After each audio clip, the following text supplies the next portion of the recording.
In the mid-1800s, soon after American whaling ships began operating in the North Pacific, an interesting trend emerged. Whalers saw a 58% drop in their successful strikes within just a few years. Sperm whales in the region had suddenly become much harder to kill. Generally, when predators occur nearby, sperm whales protect the most vulnerable by forming defensive circles at the surface. But this behavior made them susceptible to whaling ships. It seems that sperm whales in the North Pacific were somehow able to quickly adapt to this reality. Groups that likely hadn't yet experienced human attacks began escaping in whaling boats on fast current instead of forming defensive circles. And based on what we are starting to understand about sperm whales, it seemed possible when they were actually broadcasting survival strategies to one another.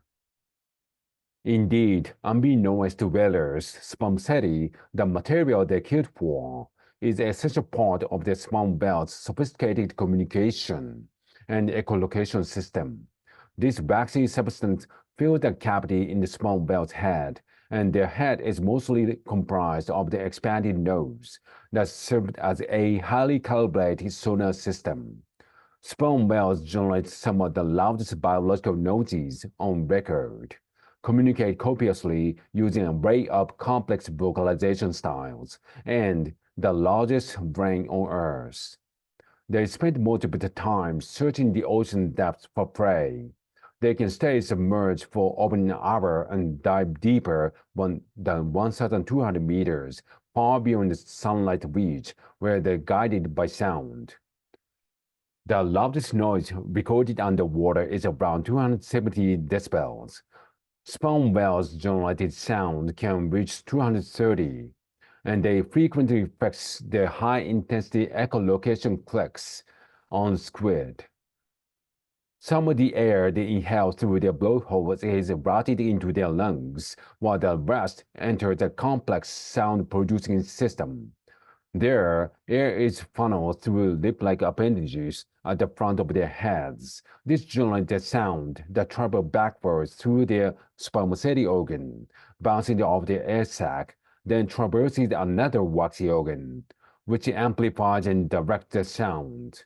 The click exits the sperm whale's head, a powerful focusing beam. It's suspected that the returning vibrations are received by the whale's lower jaw and directed into the ears.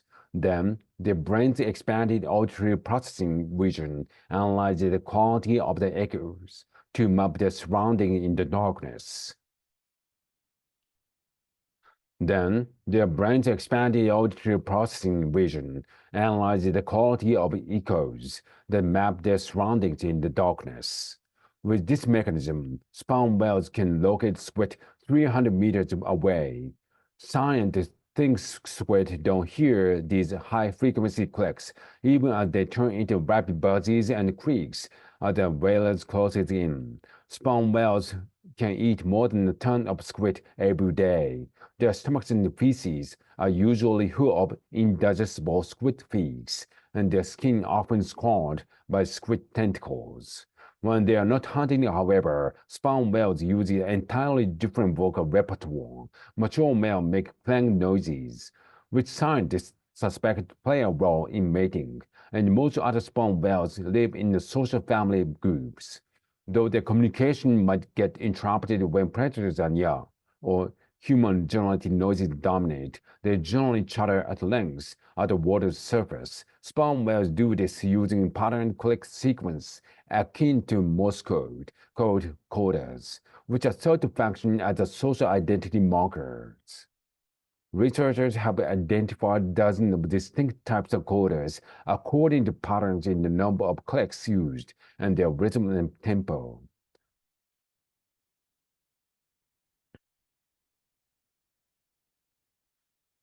Some codas are more ubiquitous, while others vary greatly according to family groups and individuals. All families in a given region that consistently use some of the same characteristic code patterns share a dialect and belong to the same vocal clan. Each sperm whale calf goes through a multi-year period of bubbling, where they experiment with different sound before becoming fluent in their clan-coded dialect. How and what exactly sperm whales communicate to each other is currently unknown, but the indication that our information can be sophisticated. Biologists, roboticists, linguists, cryptographers, and artificial intelligence experts are collaborating to monitor and analyze sperm whales' vocalizations. The aim is to finally decipher what they're saying.